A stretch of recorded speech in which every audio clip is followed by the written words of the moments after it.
¿ah? Así que es importante señalar que este seminario va a estar disponible en nuestra página web, seguramente a partir de mañana en la tarde o el lunes en la tarde, para aquellos que no pudieron conectarse o que no se inscribieron, puedan revisarlo, ¿ya?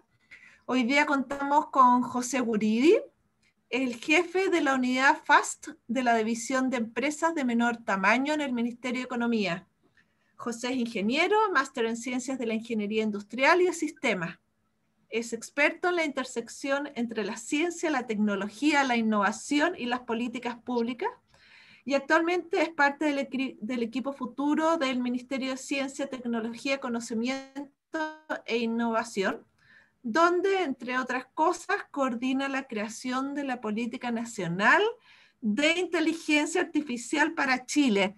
José, esto es tremendo. Yo lo leo y me imagino que esto es un mundo, para mí es gigante. La verdad que yo no soy de la era de los nativos digitales, pero esto, la verdad que hay muchas preguntas. O sea, cuéntanos un poco todo este tremendo equipo futuro del Ministerio de Ciencia, Tecnología, Conocimiento e Innovación, ¿ya?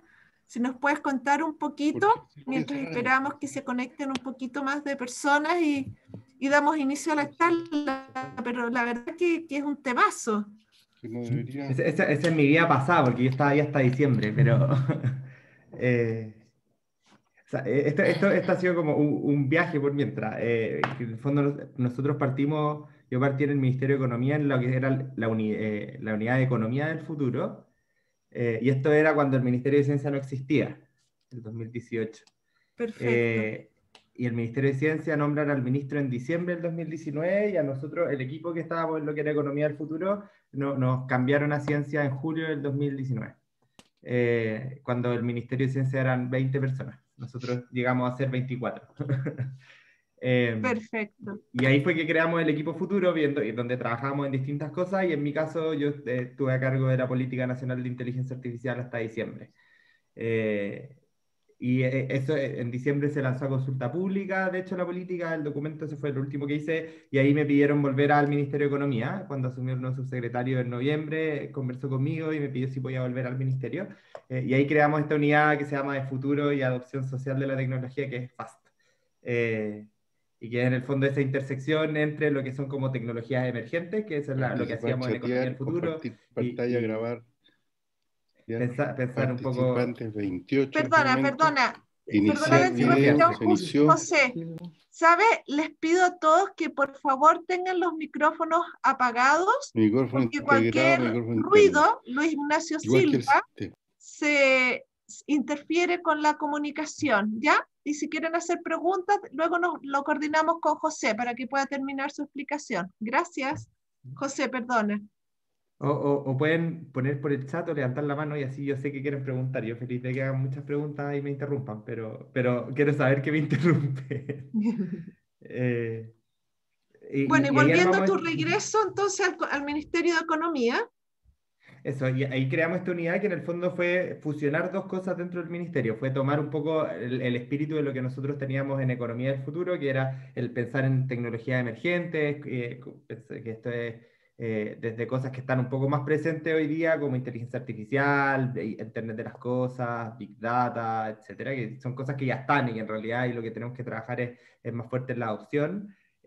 Pero también en cómo pensamos y hacemos lo que se llama prospección tecnológica en las cosas que están un poco más lejos, y que tratamos un poco de anticiparnos, de experimentar, al final tratar de anticiparnos a qué es lo que va a ocurrir, como desde cosas mucho más lejos como computación cuántica, que eso ya es pensar en 5 o 10 años, pero cosas como realidad virtual, realidad aumentada, que ya están siendo usadas en la industria, pero tienen un nivel de adopción menor.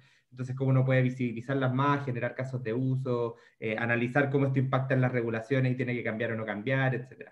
Entonces tenemos como una combinación de eso con todo lo que es los programas de digitalización que tenía el ministerio.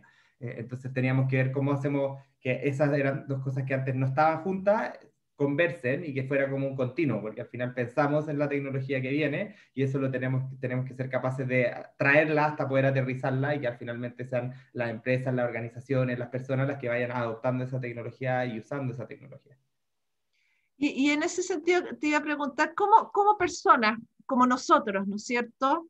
Nos impacta ello a través de un sistema del Estado que permita ingresar más amigablemente a las páginas, por ejemplo, a lo mejor algo muy básico. O sea, ¿cómo impacta la tecnología o cómo impacta lo que hacemos nosotros? Porque son dos, Lo que dos hacen preguntas. ustedes, no lo que hacen ustedes. Hay distintos espacios. O sea, todo lo que es digitalización va desde cómo apoyamos esos procesos de adopción, desde capacitaciones, diseño del fondo de, no sé, por ejemplo, los procesos de digitalización, uno de los problemas que tienen, y ahí lo voy a mostrar también en la presentación, es que han crecido exponencialmente este último año. Entonces, nosotros pasamos de entregar 20.000 beneficios de digitalización en 2019 a 230.000 en 2020. O sea, más de por 10 el aumento. El problema es que eso hace que la oferta es gigante. Entonces, para alguien que está recién partiendo en cómo hacer la digitalización de una empresa, uno puede ir a Corfo, puede ir a Cercotec, o puede meterse a Coursera, a Microsoft, y uno ve una cantidad de cursos gigantes y elegir cuáles no es tan fácil. Y aparte que depende qué es lo que uno quiere hacer, el tiempo que uno tiene, cuánto uno conoce. Entonces, por ejemplo, una de las cosas que estamos trabajando es en diseñar un sistema de inteligencia artificial que sugiera las rutas más adecuadas dependiendo de las características de las pymes. Entonces, en el fondo, dependiendo de cuánto tiempo pueden dedicarle, las personas que componen esas pymes, las edades, cuánto conocimiento tienen. Nosotros tenemos un instrumento de diagnóstico que es el chequeo digital, que ahí lo voy a mostrar. Entonces, todas esas variables al final se meten en una juguera y esta inteligencia artificial va a sugerir rutas y va a decir, lo más conveniente para ti es tomar estos cursos en este orden, acceder a estos financiamientos, aliarte con estas empresas. Entonces, por ejemplo, estamos trabajando en eso, que es una manera de hacer mucho más amable la transformación digital. Pero en otras cosas estamos trabajando, por ejemplo, en revisión de temas regulatorios. Esto quizás no impacta tanto a las más pequeñas, pero estamos trabajando, por ejemplo, en la ley de investigación y desarrollo, entonces cómo hacer que ese incentivo sea mucho más atractivo para que las empresas puedan hacer mayor inversión en I+D. Estamos trabajando en instrumentos de Corfo o de Cercotec, entonces ahí trabajamos con ellos en cómo se diseñan, por ejemplo, programas tecnológicos, programas de inversión en tecnología, entonces como un ámbito, un paraguas bien grande. Qué interesante, Salvaje. Es un mundo que uno no conoce, al menos que yo conozco muy poco, a pesar de que me manejo bien en algunos temas, pero la verdad que te felicito, porque yo creo que es algo que nos facilita la vida finalmente, nos hace más fácil esto de poder acercarse a todo este mundo que en tu experiencia, suena tremendo, tremendo. Así que te felicito.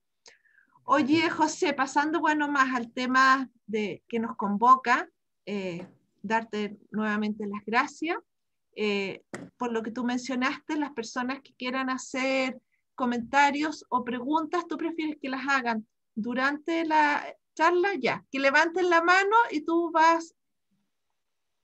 Perfecto. Y yo les puedo ir dando las palabras. Acá, para los que no sepan, hay una cosa que dice reacciones y ahí uno puede levantar la mano y queda puesta. Y también, o sea, si yo clase en la Escuela de Ingeniería en la Católica, entonces también estoy acostumbrado a eso. Entonces, si también quieren ir haciendo comentarios en el chat, yo como cada cierto rato puedo ir viéndolos también, como yo normalmente hago las presentaciones con el chat abierto y voy comentando las cosas que vayan diciendo también. Si no quieren intervenir, pero feliz si quieren intervenir también. Ya, o sea, pueden intervenir hablando o mandando comentarios por el chat. Ya, perfecto. Bueno, muchas gracias y te damos la palabra y bienvenidos a todos. Pantalla entonces. Un segundo. Te di compartir pantalla.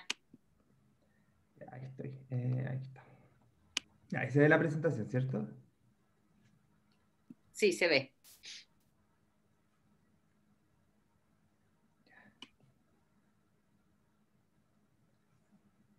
Está cargando. Está cargando, sí.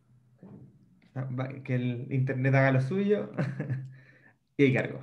Ahí. Ya, entonces, bueno, gracias por la invitación. Yo feliz de compartir estas cosas. Preparé una presentación que al final es como navegar un poco distintas cosas que estamos haciendo con cuanto a la transformación digital y lecciones que hemos ido aprendiendo, no solo yo, en el fondo, el equipo que ha trabajado en el Digitaliza tu Pyme desde el 2019, 2018 en realidad, y todo lo que yo he visto también en mi paso por Ministerio de Ciencia, Economía, y que he estado un poco más con las tecnologías emergentes, pero que también me ha tocado ya involucrarme mucho más en todo lo que es la transformación digital de las pymes en este último año, y es un poco a lo que he estado abocado en el último tiempo. Entonces, la idea es mezclar un poco las dos cosas, pero también la presentación es un poco para poder ir conversando, así que por eso también feliz que vayan preguntando, comentando. Si no, va a ser fome y voy a hablar mucho rato y no es la idea. Entonces, lo primero que era esto que les decía, que al final, si nosotros pensamos en la pandemia aceleró la transformación digital como nunca antes se había acelerado nada. Los datos de la izquierda son unos estudios que hizo McKinsey en octubre del año pasado, y en ello encuestan a varias empresas, y entre las cosas que encuentran es que, por ejemplo, la interacción digital con los clientes pasó un 58% de las interacciones, y eso se aceleró en promedio en el mundo 3 años, o sea, 3 años de que era lo que se estimaba que iba a pasar. Pero, por ejemplo, los servicios y productos digitales avanzaron casi en 7 años al ritmo que iban entre el 2019 y el 2020. Entonces, al final tenemos que la transformación digital está avanzando a un ritmo muy, muy acelerado, y eso nos pone el desafío a nosotros de cómo vamos adaptándonos. Y esto en particular porque la pandemia lo pasó de ser un chiche bueno, como algo quizás atractivo, como que qué bueno tener redes sociales o tener un marketplace o lo que sea, a si no lo tengo, quiebro, porque cuarentena, y aquí estamos todavía encerrados. Y esto a nosotros en el ministerio se tradujo en una explosión en los beneficios. O sea, la meta final del gobierno era entregar 250.000 digitalizaciones. El 2019 se llevaban 20.000, el 2020 se pasó a 230.000 casi. Hoy día ya estamos casi en 300.000. Y la meta al final van a ser 400.000 porque al final creció exponencialmente. Pero dado, y esto es un poco lo que decía antes, dado que creció tan rápido, muchas veces las cosas que crecen así de rápido no crecen tan ordenadas, crecen un poco en base a la necesidad, y como se crece en base a la necesidad, hoy día estamos en una fase de ver cómo consolidamos ese crecimiento y cómo podemos ofrecer una oferta que sea coherente, que no tenga duplicidades entre programas, que no entre a competir con oferta privada, que a veces es mejor, y sino que al final nosotros ocupemos un espacio más de articuladores y de entrar en donde los privados no están proveyendo los servicios que se puedan necesitar, y que ahí sí podemos entrar a apoyar nosotros. Y un poco para llevar a cabo esa tarea y al mismo tiempo el poder pensar en las tecnologías que vienen hacia el futuro, se creó el equipo de FAST, que es el equipo que yo lidero, y que somos poquitos, sí, somos un equipo chico, dentro de la edición de empresas de menor tamaño, que somos nosotros 5, y que somos 3 ingenieros, una diseñadora y una periodista, y que en el fondo lo que estamos viendo es todos los procesos de digitalización y pensar además nuevas tecnologías, cuando tenemos 3 ámbitos de acción. Y solo así como un barrio muy grande entre las cosas que estamos haciendo. En la parte, por ejemplo, más de tecnología emergente, estamos diseñando lo que se llama un sandbox o caja de arena regulatoria para inteligencia artificial, por ejemplo, y que es un espacio donde uno puede experimentar con cambios de leyes para poder probar nuevos modelos de negocio, nuevos modelos de operación. Esto es lo que nace, por ejemplo, en la fintech en Reino Unido muchísimo, y que, por ejemplo, si una fintech quiere trabajar en un ámbito donde se le exige una espalda financiera muy grande, que no puede porque es un emprendimiento, entonces lo que se le hace, por ejemplo, es bajar ese requisito, y se le baja ese requisito para que pueda operar durante 1 o 2 años con ciertas garantías, probar sus modelos de negocio y después salen del sandbox. Y en el ámbito de inteligencia artificial es algo que se está usando un montón, porque como hay mucha incertidumbre en cuanto a la regulación de privacidad de datos, de relación con el consumidor, entre otras cosas, lo que se hace es tratar de usar estos entornos de prueba para que aprendan los que hacen las leyes y los que fiscalizan, y al mismo tiempo puedan probar los emprendedores sin tantas barreras. Estamos, por ejemplo, trabajando en eso, entre otras cosas. Es un ejemplo de las cosas que hacemos. Tenemos todo el programa de digitalización de pymes, que es un poco lo que les voy a mostrar más hoy día, los distintos servicios, y el tercer ámbito es el ámbito un poco más legal de, por ejemplo, la ley de I+D, una ley de escalamiento de Venture Capital, que estamos apoyando otras unidades, entre otras que son relevantes un poco para la digitalización. Entre ellas, una muy importante, espero que, si no depende de nuestro ministerio, pero avanzar ojalá con la ley de datos personales. Y a partir de eso, lo primero que nosotros vemos generalmente, y que esto es una de las cosas que está haciendo el ministerio en este afán de ordenar un poco, es cómo podemos construir un viaje de emprendimiento, y dentro de ese viaje de emprendimiento la digitalización es un viaje en sí mismo. Esto es un poco la narrativa que se lanzó, de hecho, hace poco en el Ministerio, hace un par de semanas, que es lo que se llama el Quiero Emprender, que es la página quieroemprender.cl, en el que tratamos de ordenar el proceso de emprender en 4 pasos, y que donde cada uno de estos pasos tiene, en el fondo, distintas tareas, y hay un quinto que ojalá uno no llegue nunca, pero es el reemprender, en el fondo, es decir, que hay que quebrar y partir de nuevo, pero que también en el fondo está incluido. Pero acá vamos a ser optimistas, entonces llegamos hasta el cuarto. Entonces acá, en el fondo, cómo tratamos de conectar la oferta del ministerio de forma más coherente, más lógica, desde prepararse, como al cómo voy a empezar a emprender cuando todavía soy informal, ser capaz de crear la empresa a través de todo lo que esto empresa en un día, etcétera, etcétera, crecer con los instrumentos de Corfo, que entiendo que tuvieron una charla con Felipe Gómez hace un par de semanas, la semana pasada, y Corfo, Cercotec y otros espacios, y luego viene todo lo que es digitalizarse. No necesariamente es secuencial, ojalá uno estas cosas las va haciendo muchas en paralelo, ojalá nacer digitales, pero el digitalizarse en sí mismo es también un viaje, y hay que también ver cuáles son esas etapas de ese viaje y ver cómo uno puede ir enfrentando ese proceso. Y dentro de eso, voy a dejarles, déjenme ver si les voy a compartir el audio, un pequeño video que muestra un poco cuál es la ruta y qué es lo que uno piensa cuando uno piensa en cómo se debería digitalizar. Es un video súper cortito del digitaliza, así que...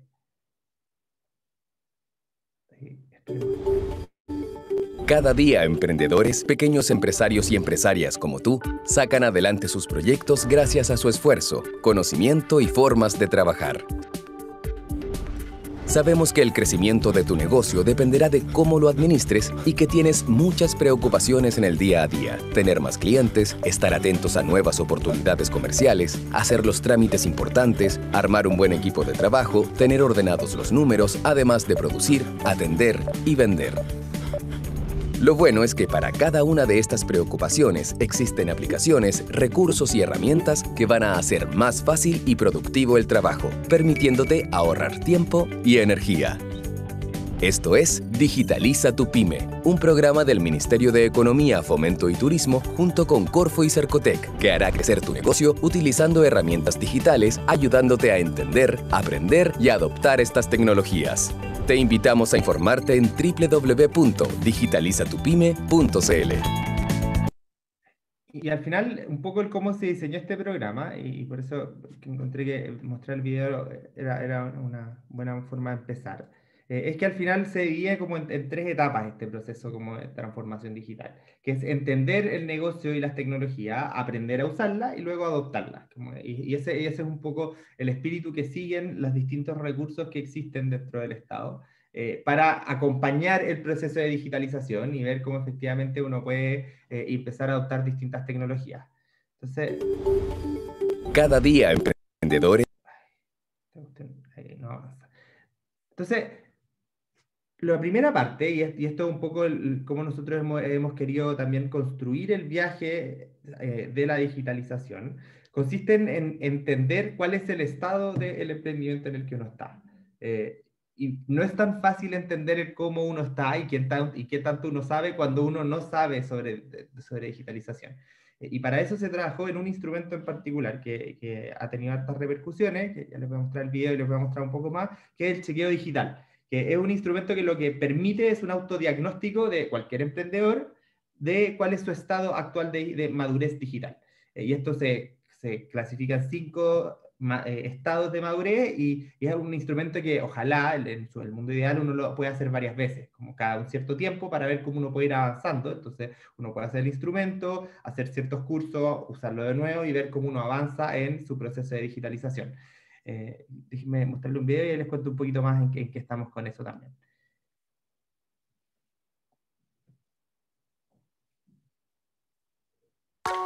En un mundo cada vez más tecnológico, sabemos que la digitalización es importante y necesaria. Pero, ¿por dónde empezar?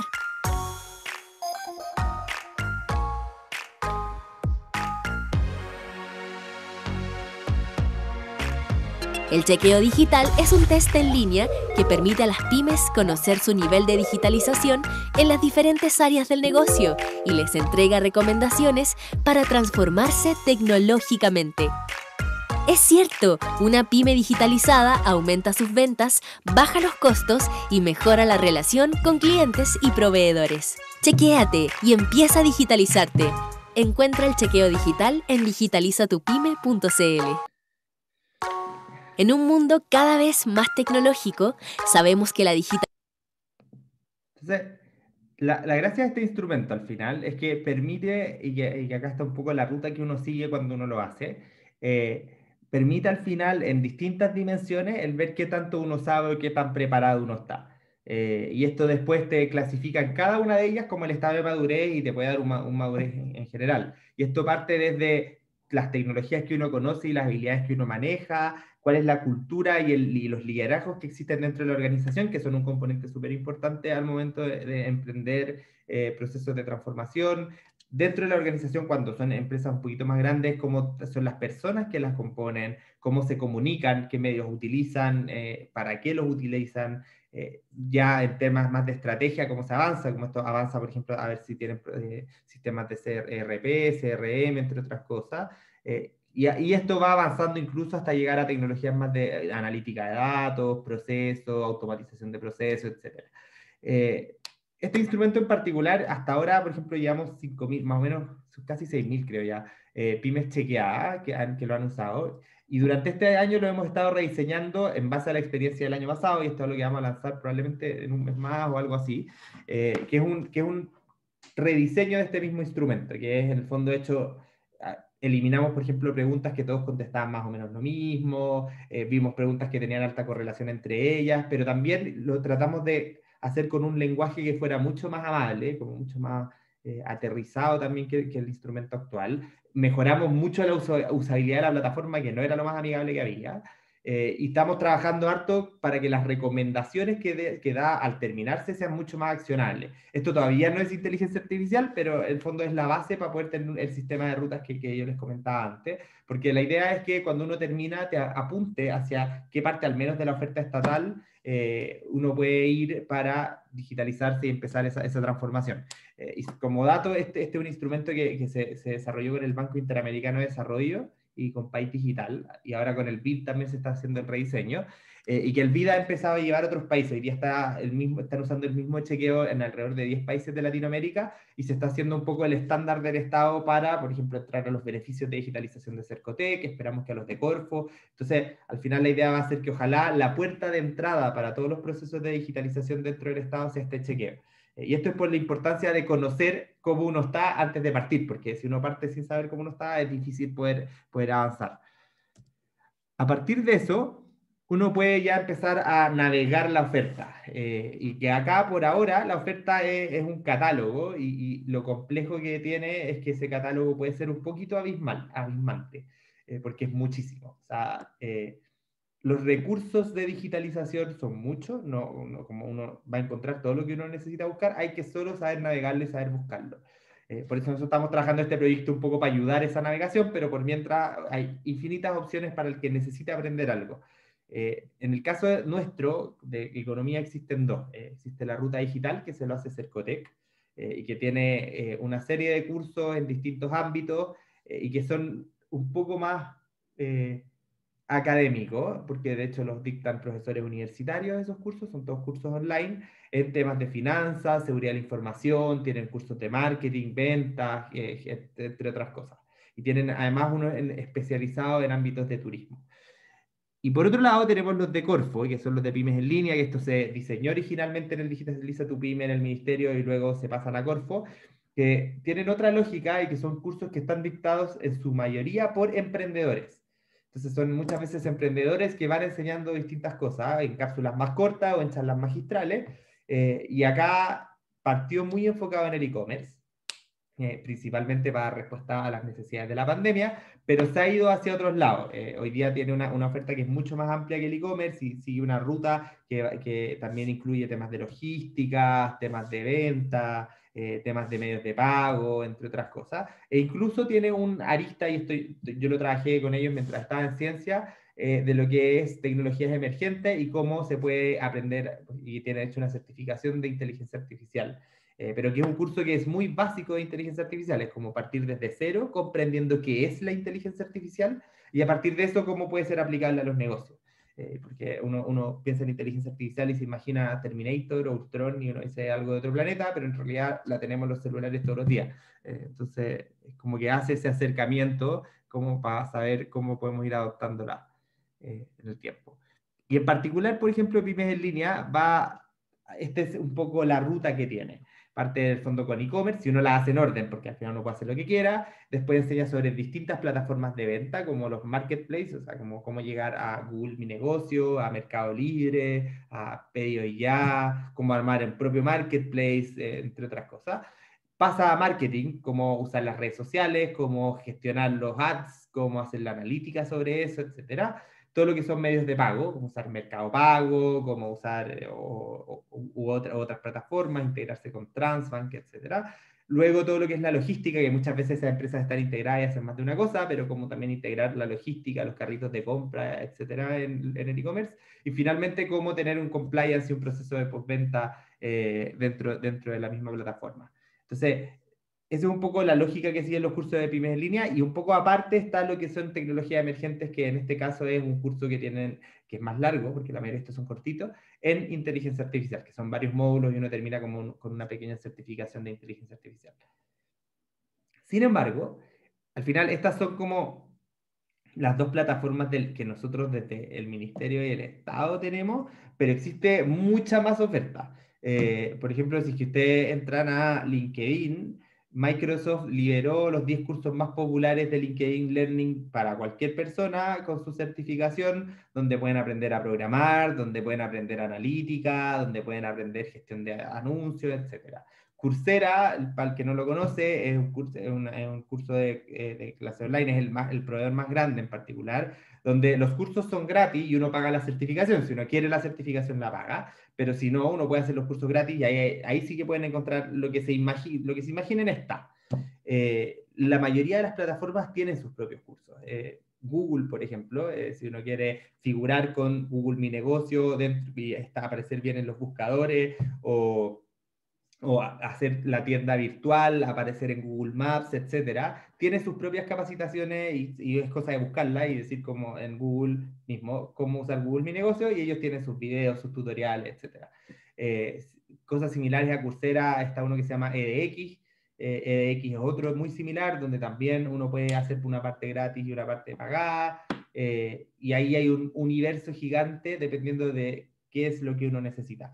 Y lo que hemos descubierto es que normalmente las pymes y las personas que pasan de las primeras etapas de madurez digital, que son como la 1 y la 2 dentro del chequeo, y van avanzando, uno cada vez es más autónomo en el proceso de transformación digital. O sea, como al principio quizá uno necesita mucho más ayuda, que te indiquen a dónde buscar, cómo buscar, pero a medida que uno avanza, uno como que le va agarrando la mano y después uno no necesita que lo dirijan y normalmente encuentra lo que uno necesita. Sí, eso es algo que hemos ido viendo con las pymes. Junto con esto, nosotros lo que hemos estado viendo bastante es que no basta con el ofrecer cursos, sino que también se necesita una colaboración súper estrecha como entre lo público y lo privado para ofrecer una oferta que sea adecuada para apoyar estos procesos de transformación. Y en eso, por ejemplo, el programa de Digitaliza tu Pyme, que es el que tenemos nosotros, estamos trabajando súper fuertemente en generar alianzas con el sector privado, empresas grandes y empresas más chicas, para poder proveer ciertos servicios preferentes, conectarlos, mostrarlos, y esto es porque al final nosotros necesitamos que se genere como un ecosistema y una red donde estén conectados, y esa red al final es la que se va digitalizando por sí misma. Y esto va desde, por ejemplo, montar vitrinas, campañas de comunicación, hasta beneficios. Entonces, por ejemplo, si ustedes van a Pymes en Línea, están los que se llaman los beneficios Arriba de tu Pyme, que son alianzas de empresas, pymes y grandes que entregan ciertos beneficios especiales a las pymes que se integran a el Pymes en Línea. Nosotros mismos dentro de Digitaliza tu Pyme estamos generando ciertas alianzas con algunos proveedores y se les ofrece a cualquier pyme beneficiaria de los programas de Digitaliza, que puede ser desde los cursos hasta las vitrinas que tenemos, no sé, acceder, por ejemplo, a descuentos en empresas de logística, descuentos en medios de pago, entre otras cosas. Como que eso es estar dentro del ecosistema de el Digitaliza tu Pyme, da acceso a ese tipo de cosas. Y una cosa en particular es que nosotros montamos una vitrina virtual que es abierta a quien lo necesite, gratis, que es el CompraPyme. Pero lo que vimos también es que más que nosotros entrar con una vitrina a competir con otras vitrinas, que si bien está ahí, es una vitrina que hoy día es permanente, partió como una campaña más bien, pero hoy día lo convertimos en una vitrina. Y en el fondo, más que el pensar en una vitrina que compita con Mercado Libre, nosotros dijimos cómo podemos generar una campaña en la que juntemos a todas las distintas vitrinas y marketplace, y lo que hagamos sea fomentar la venta de las pymes. Y para el Día de la Madre hicimos la primera campaña de los días Compra Pyme, donde nos aliamos en particular para esa con Mercado Aquí, que es de Banco Estado, con Mercado Libre, con Pedidos Ya, con Comunidad C, que es la Cámara Chilena de Comercio, y con Lista Tienda.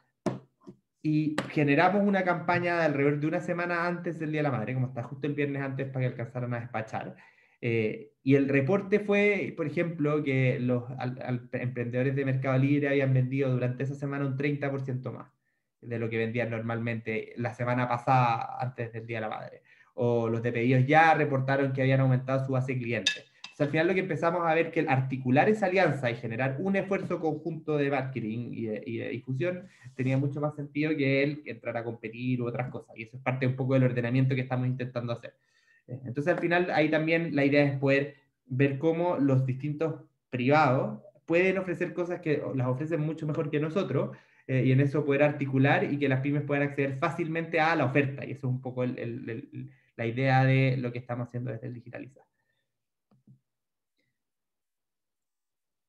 En particular, uno puede encontrar distintas cosas, y el caso, por ejemplo, del CompraPyme es una vitrina y que está abierta para quien lo necesite. Este es como, por ejemplo, alguna de las empresas que hay.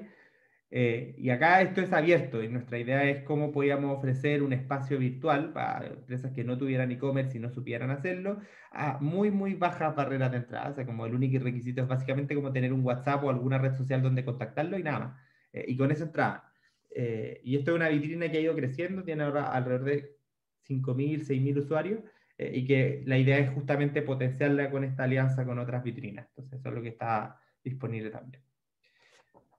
Fuera de las cosas también como que hacemos dentro del ministerio, que acá las pasé súper rápido como un resumen, como al final las capacitaciones, cosas como el CompraPyme y las alianzas. Tenemos varias lecciones que hemos ido aprendiendo en este tiempo y que son súper relevantes de transmitir a los que estén en estos procesos de adoptar distintas tecnologías. Lo primero es la ciberseguridad, y que es algo que normalmente se deja de lado, por desconocimiento, por falta de interés, porque ciberseguridad suena como un poncho grande o suena como algo complejo, y uno se imagina un poco la Matrix y tratando de evitar los hackeos al banco.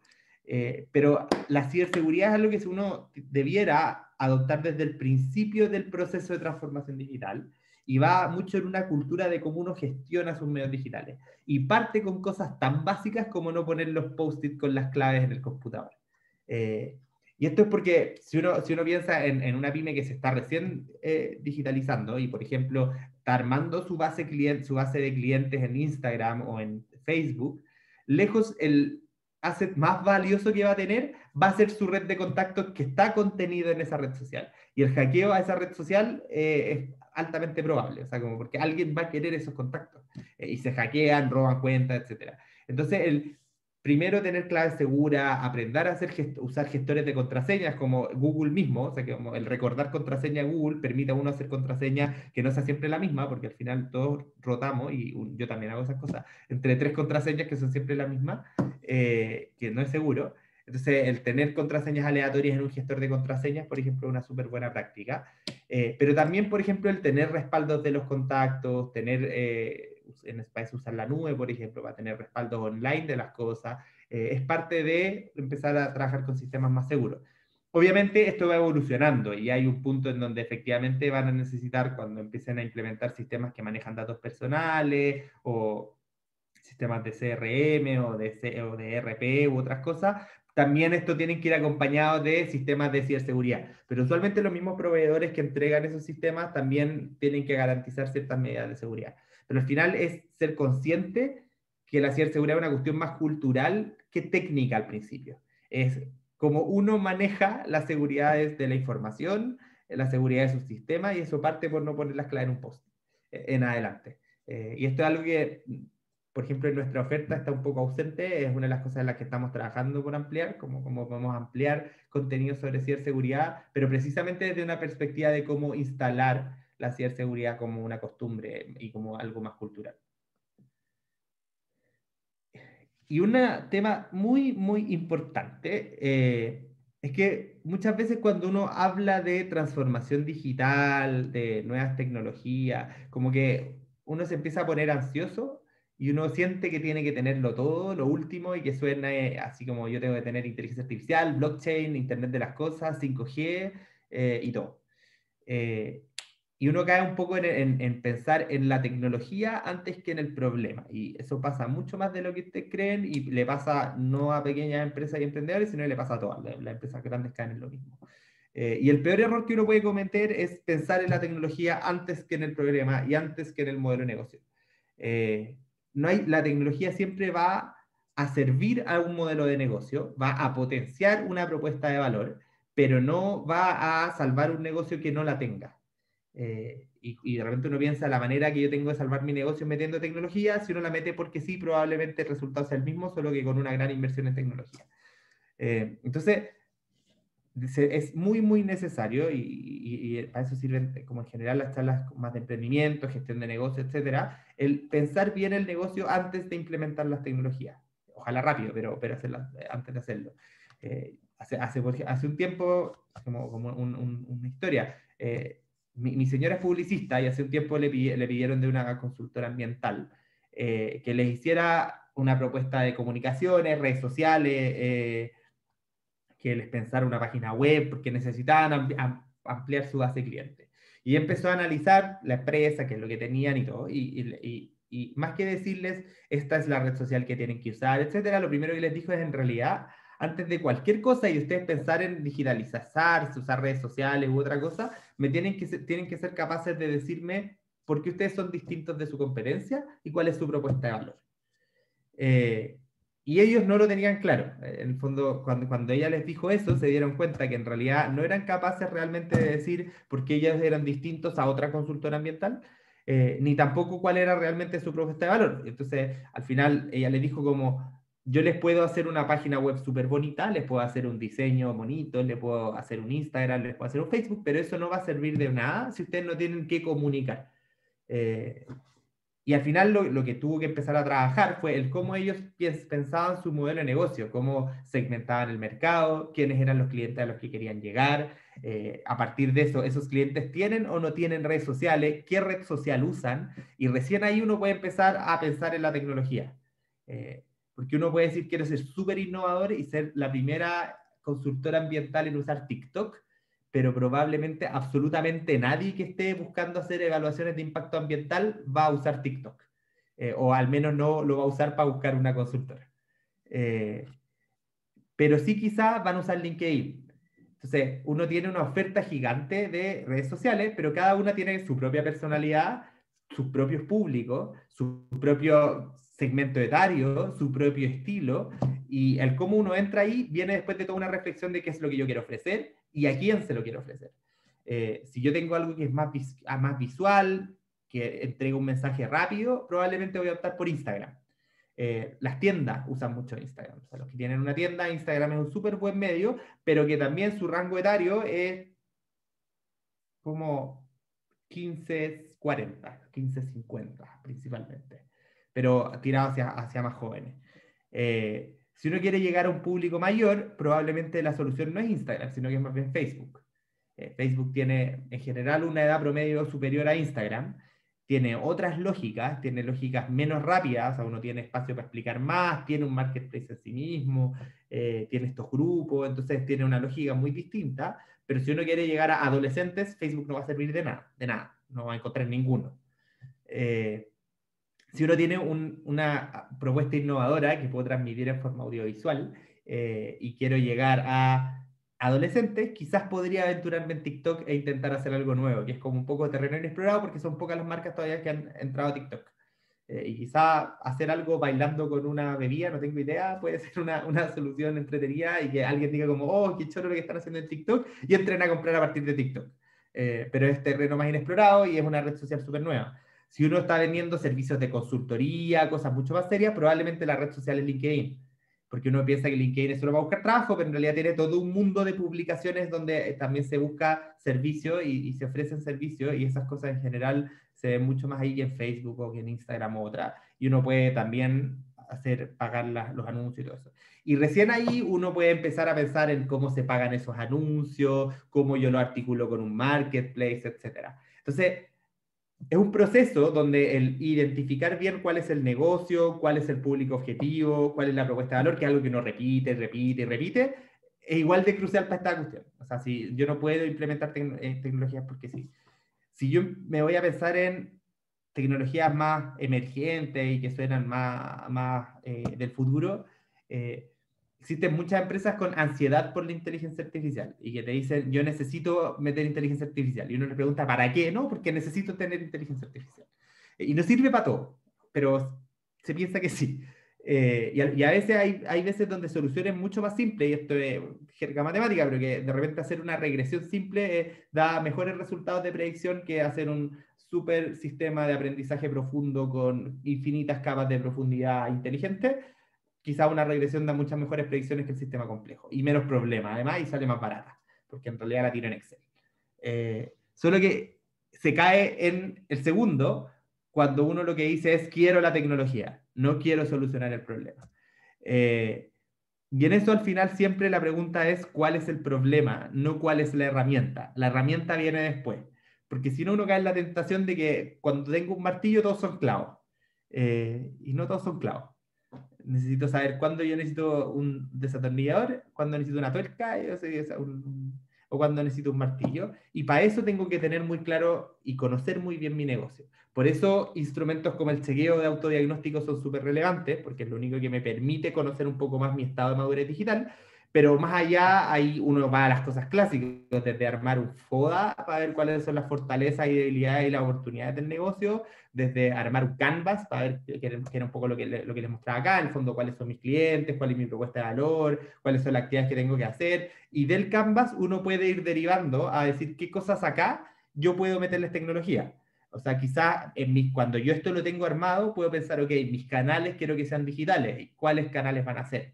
Si yo tengo claro que mi segmento de clientes son jóvenes, entonces ya, redes sociales voy a usar Instagram y TikTok, no tengo idea. Si yo no tengo esa propuesta de valor definida ni el segmento de clientes definido, da lo mismo que yo quiera usar redes sociales, porque no me va a servir de nada. Entonces, así es cada una de los cuadritos de Canvas cobran sentido o sea, le entregan sentido a las distintas herramientas tecnológicas. Y lo otro es que hay que un poco perderle el susto a lo que son las tecnologías emergentes. Uno usualmente escucha, y un poco lo que comentábamos al principio, como que escucha estas cosas y dice, es que yo no soy nativo digital, casi que pienso que la inteligencia artificial es algo de otro planeta. Y en realidad estas tecnologías están avanzando rapidísimo, las estamos nosotros mismos adoptando infinitamente más rápido de lo que uno piensa, y no son tan nuevas. Así como dato curioso, la inteligencia artificial tiene 60 años. No es tan joven, como tiene más de 60. De hecho, en estricto rigor tiene más. Desde que existe la palabra robot, si uno piensa en los robots, tiene 100. Cumplió 100 el año pasado. Y de hecho la palabra robot se inventa en 1920 en una obra de teatro, pensando en que iban a automatizar a las personas. Existe el miedo de la automatización hace un siglo. Y yo en otras presentaciones que hago de inteligencia artificial tengo un set de recortes en que como cada 10 años hay una titular de diario que dice las máquinas nos van a reemplazar. Todavía no pasa. Llevamos 100 años pensando en que nos van a reemplazar y por ahora todavía no ocurre.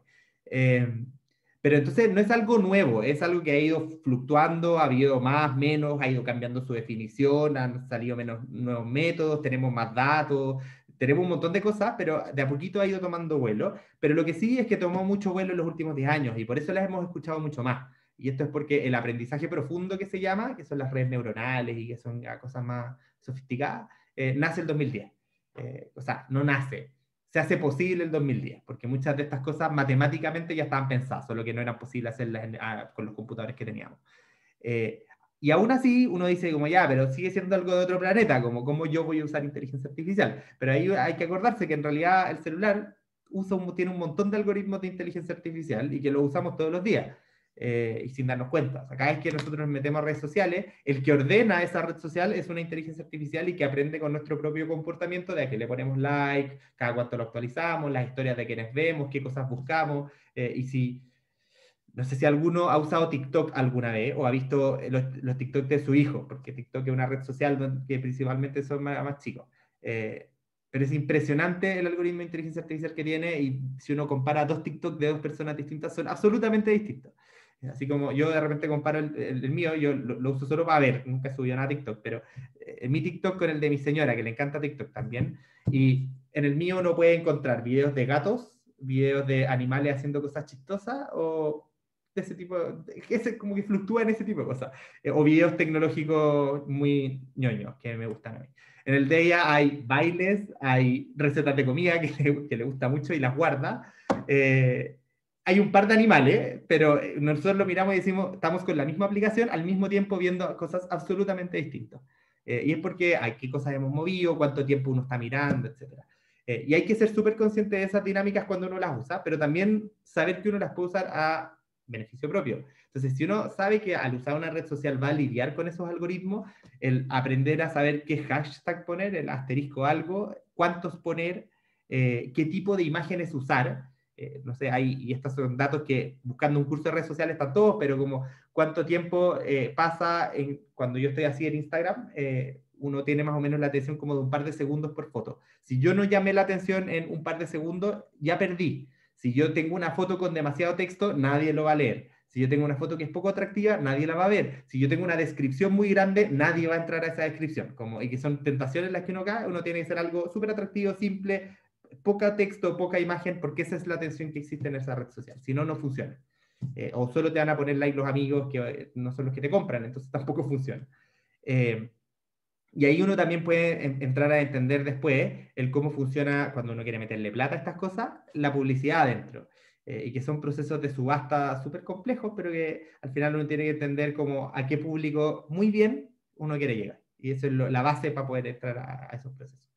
Pero uno las puede usar. Y por ejemplo, si uno habla de la nube o el cloud computing, que uno dice como también una cuestión de otro planeta, pero probablemente todos ustedes están usando cloud y tienen o Dropbox o Google Drive o saben usar Google Docs.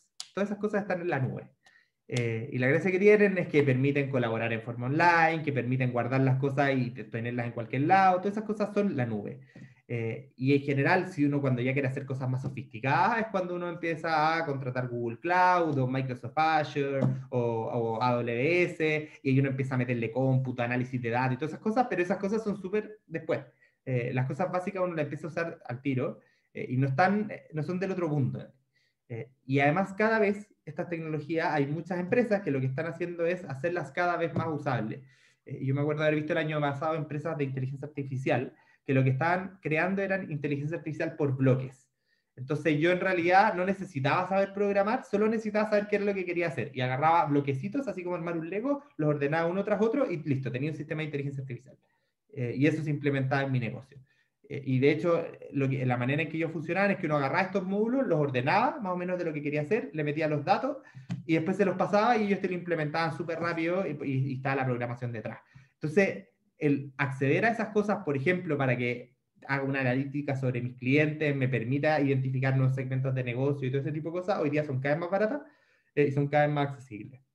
Entonces no hay como que asustarse frente a las nuevas tecnologías porque suenan muy complejas y uno dice la blockchain y ve gente hablando de eso.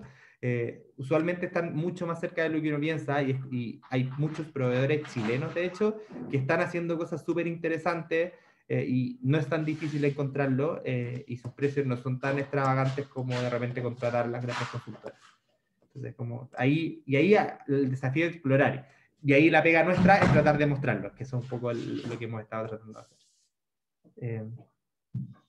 Y en ese sentido, algo que hemos visto es que para poder adoptar, y en especial para los que están partiendo un emprendimiento, el pilotaje es súper importante y el ver casos de éxito también. Como el ver ejemplos siempre sirve, pero el probar y fallar temprano. Y algo que permiten las cosas digitales es que uno puede probar virtualmente muchas cosas.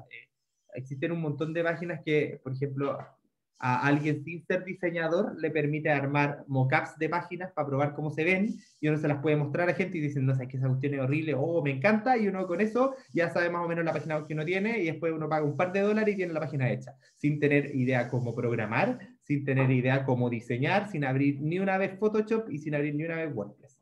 Uno también puede entrar a WordPress, y WordPress mismo es súper fácil de usar si es que uno aprende a usar los templates y todas esas cosas, pero hoy día uno puede sentarse o sea, si uno quiere hacer una página perfecta va a pasar por muchas frustraciones, pero si uno necesita algo simple y funcional, uno puede sentarse un fin de semana con YouTube y salir con una página web, más o menos bonita.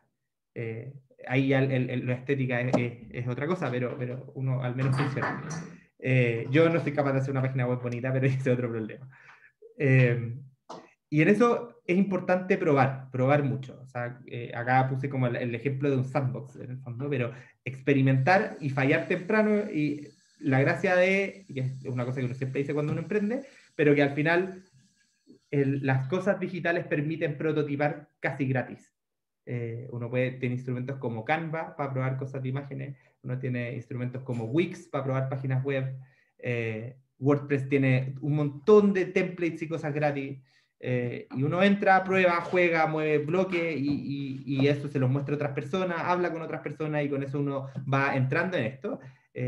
Y es algo que después, si uno no sabe cómo hacer algo, uno literalmente se lo pregunta a Google. No sé cómo ingresar este bloque, y Google probablemente va a saber y va a tener un video con alguien explicando desde México.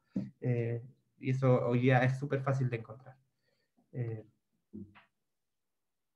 Y algo que hemos visto que también es importante es que hay que saber identificar quiénes son como los líderes digitales dentro del emprendimiento. Y lo que sí hemos visto es que hay personas que tienen más o menos afinidad con la tecnología, y los que tengan menos afinidad con la tecnología, búsquense a alguien que la tenga más.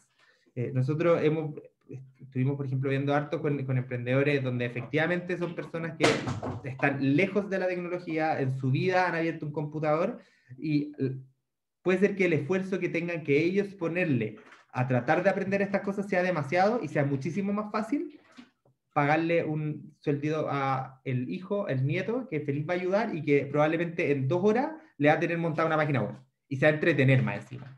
Entonces aprovechen a los hijos, aprovechen a los nietos, a los sobrinos, a los primos chicos que saben hacer estas cosas y que nacieron con una pantalla en la mano. Y que si uno les dice, necesito que me ayude a armar una página web, probablemente ellos se encuentren 5 tutoriales en YouTube y armen la página web. Y de repente uno puede sentarse con ellos, aprende, pero ellos lo van a hacer mucho más rápido. Y hoy día es impresionante cómo los niños aprenden a mover las pantallas touch antes de hablar. Y eso va de la mano con después poder ser capaces, o sea, así como probablemente un niño hoy día, si uno lo manda a una biblioteca, se va a demorar y no va a encontrar la información en un libro, sí probablemente la encuentre muy rápido en Google, lo que uno se demoraría mucho más.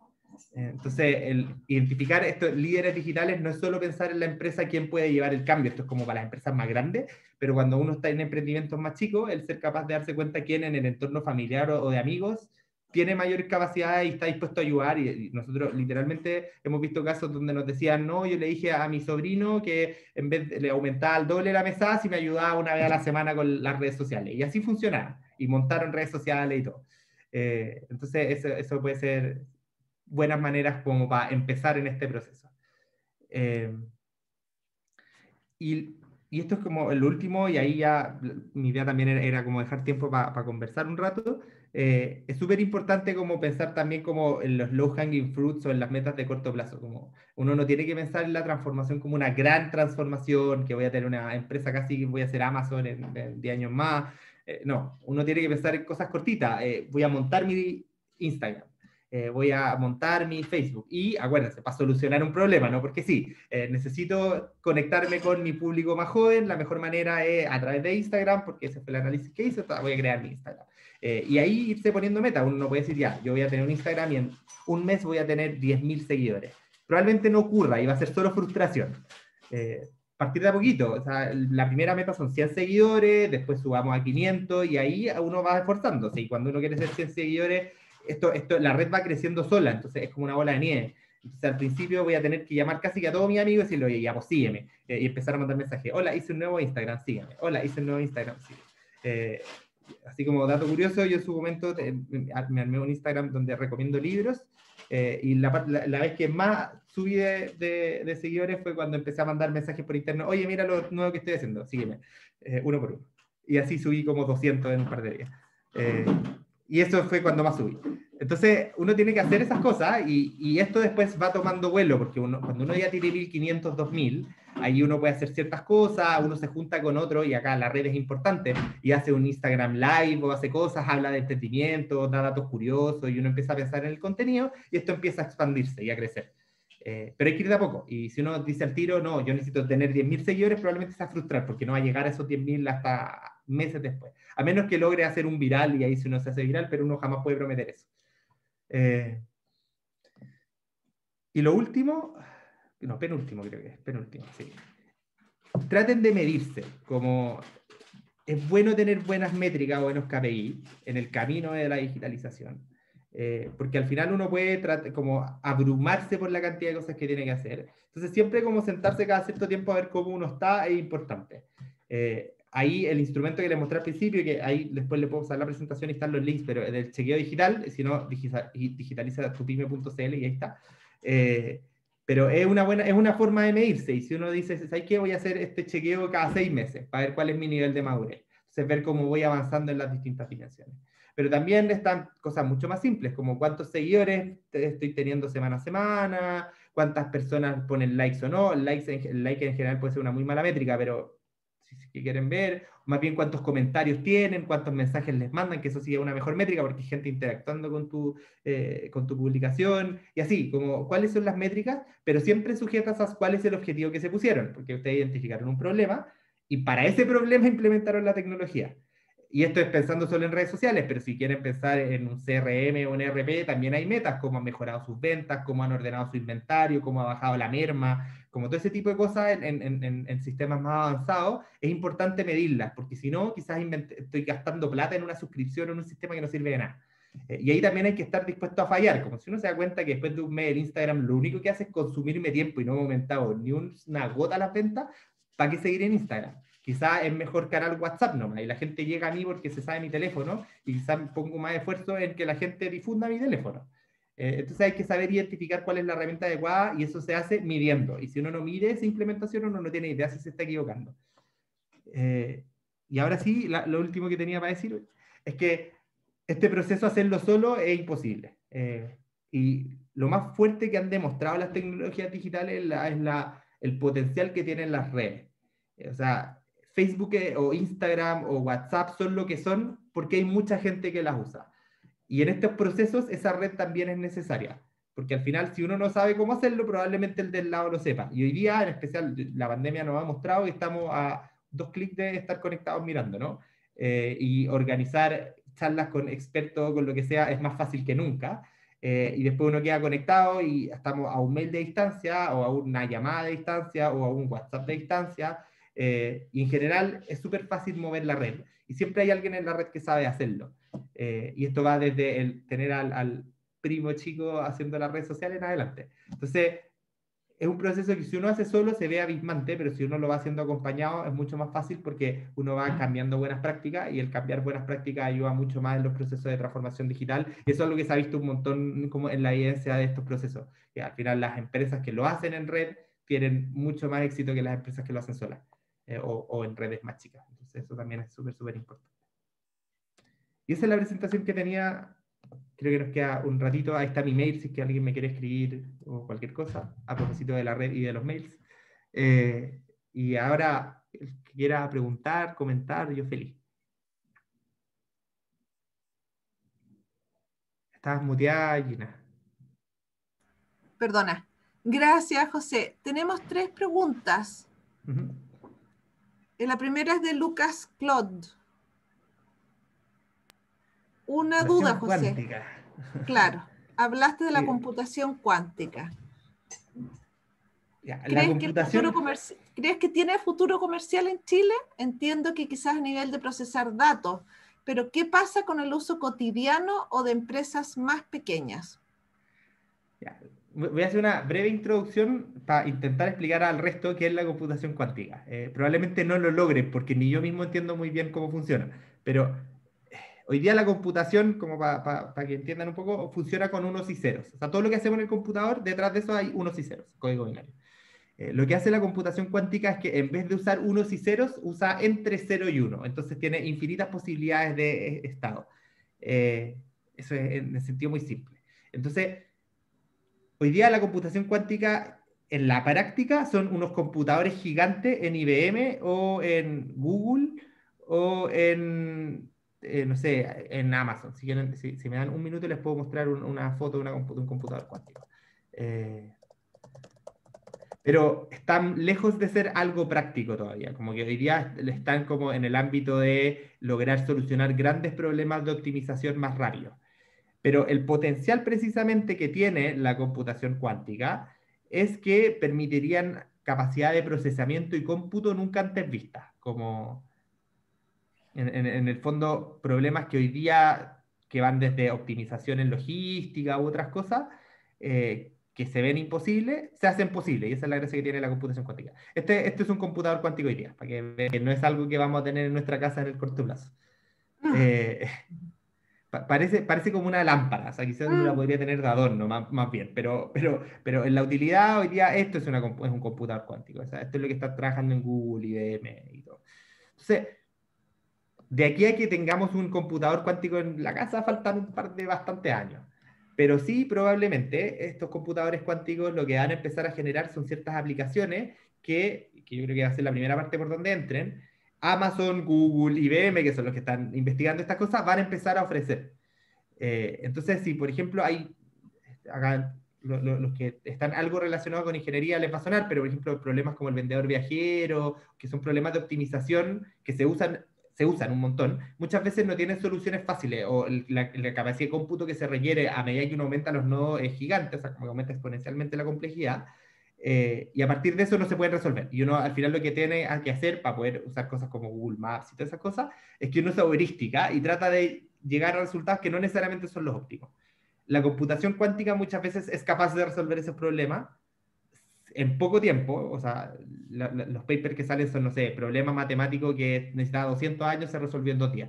Entonces es capaz de hacer esas soluciones, entonces probablemente las primeras cosas que veamos van a ser aplicaciones basadas en computación cuántica que nosotros usemos en la nube. Pero yo tengo toda la confianza de que esto en los próximos 10, 20 años vamos a tener computadores con procesadores cuánticos en la casa, así como tuvimos computadores y hace, no sé, y en los años 70 IBM mismo decía, es absurdo pensar en computadores de portátiles. Y Apple le demostraba lo contrario. Yo creo que va a pasar lo mismo con los computadores cuánticos y probablemente al final vamos a tener que todos ir adoptando la tecnología porque lo que hace es tener mayor capacidad de procesamiento. Y lo que permite es que otras tecnologías que hoy día sí tenemos en el ámbito del día a día, más o menos, pero como realidad virtual y aumentada, las mismas videoconferencias, la inteligencia artificial misma, se hacen infinitamente más potentes al tener computación cuántica. Esa es un poco la gracia que tiene. Entonces, probablemente no hay que estar preocupado de usar la computación cuántica de aquí a los próximos 5 o 10 años, aunque ahora uno con cómo aceleraron las cosas en la pandemia yo no me atrevo a dar ningún año, pero probablemente en 20 años más sí lo vamos, yo creo que vamos a estar usándolo cada vez más. Y hay hasta investigadores chilenos que están trabajando con computación cuántica, haciendo experimentos. Creo que en la Universidad de Concepción hay un par de académicos, como que Chile se están haciendo algunas cosas en ese campo. Perfecto. Después hay una pregunta de Daniela Medina sobre la publicidad en redes sociales, que sube cada vez más. Y ahí empezamos como, ¿dónde está el equilibrio entre uno y otro? Ahí, o sea, efectivamente, la publicidad en las redes sociales es cara. O sea, yo me acuerdo que en algún momento, por ejemplo, vimos la de LinkedIn y LinkedIn cobraba como por un contacto, así como lograr un contacto te costaba como $40. Es carísimo. Ahí uno lo que tiene que intentar hacer es, o sea, son dos cosas.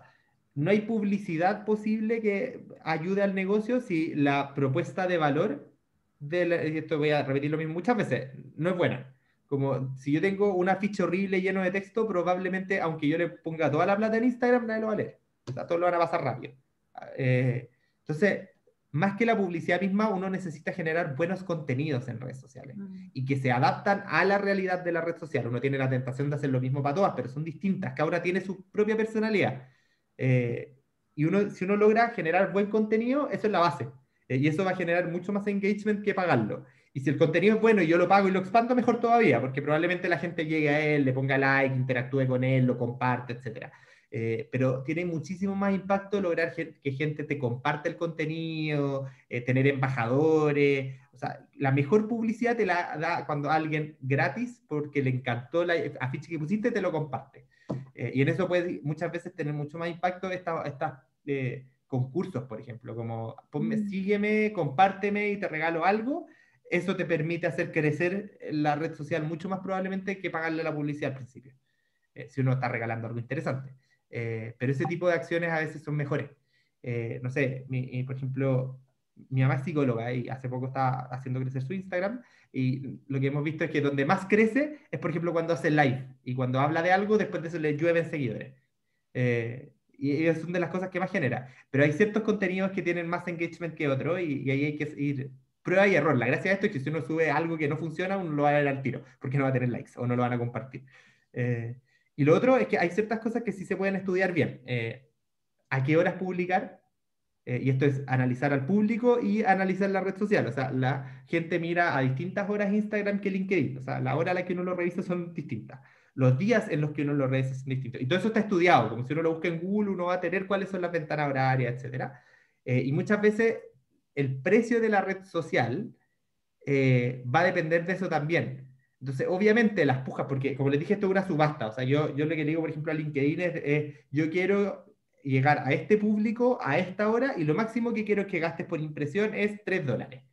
Entonces lo que va a hacer LinkedIn es que a la hora que yo le dije, va a mirar y va a decir, tú me ofreciste 3, pero esta otra empresa me ofreció 5, entra ella, pagó 5. Y tú quedaste esperando hasta que la tuya sea la máxima.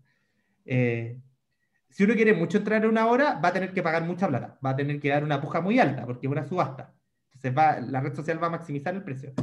Si uno logra encontrar, no sé, alguna manera de cautivar al público en una hora mala, probablemente le puede salir mucho más barato. No tengo idea, pero hay gente que se conecta a horas extrañas, y si justo el público objetivo que tienen entra en una hora extraña, aprovechen esa ventana horaria. Y eso entra mucho más en conocer al cliente que en el uso de la red social o de la tecnología. Perfecto. Después está Luz Javier Larraín. Dice, muy buena charla, muchas gracias. De nada. Daniela Medina dice, cada vez tiene más competencia. Al final, ¿qué tanto vale la pena realizar esas inversiones? Sí, que al final eso me lo respondí un poco con los comentarios de después. Sí, exacto. Muchas gracias. Igual ahí, bueno, que también creo que igual es todo un desafío como traspasar al final propuestas de valor a través de algo tan breve como son las redes sociales. La verdad es que en donde yo trabajo tenemos ya una red social que tuvimos la fortuna de tener un viral, así que ahí subieron mucho nuestros seguidores. Pero ha costado un poco a nosotras, por ejemplo, que tratamos de traspasar un valor que es muy emocional, que es un poco sobre la concientización sobre el tema del testeo de cosmética en animales. Y aparte de eso tenemos un e-commerce, que es un poquito por qué me interesó esta charla, y es porque hemos tenido muchos problemas para lograr que la persona movida por esa empatía o sensibilidad pueda, perdón, me trapiqué justo, disculpa, como movida por esa empatía pueda llegar finalmente a concretar una compra a través de un medio digital. Y nosotros también hacíamos compras presenciales, nosotros hacíamos eventos, y en esos eventos, por ejemplo, era mucho más fácil traspasar ese mensaje. Entonces ha sido, la verdad es que muy complejo. Hemos gastado mucho en publicidad este año, que ha funcionado muchas veces, pero a la compra, por ejemplo, no, como que nos quedamos en el mensaje, pero no a que se concrete algo. Entonces, no sé si tendrás algún comentario por ahí. Les falta al final ahí llegar al punto de venta, al final, como que... Claro, o sea, sí. Depende de cada negocio, y eso es lo complejo, pero uno puede buscar ejemplos de cosas creativas que se hacen en tiempos súper breves. O sea, si tuvieron un viral, tienen una suerte porque probablemente crecieron seguidores como locos con el viral. Sí. Pero, por ejemplo, no sé, algunos ejemplos que yo he visto choro, y esto es algo que puedo ser yo, pero dependiendo mucho del ámbito, voy a dar dos ejemplos súper distintos. No sé si conocen Fintual, por ejemplo. Empresa tecnológica, es una fintech, inversión súper amigable, que la gracia que tiene es que encontró un público objetivo que normalmente no invertía y llegó a él. Jóvenes usualmente que no estaban ni ahí con las inversiones, que no estaban ni ahí con entenderlas, y logró llegar con un mensaje comunicacional súper distinto, con lo que más tiene es que una experiencia de usuario muy fácil, y además que le ha ido bien. Y con eso llegó a un público objetivo en particular.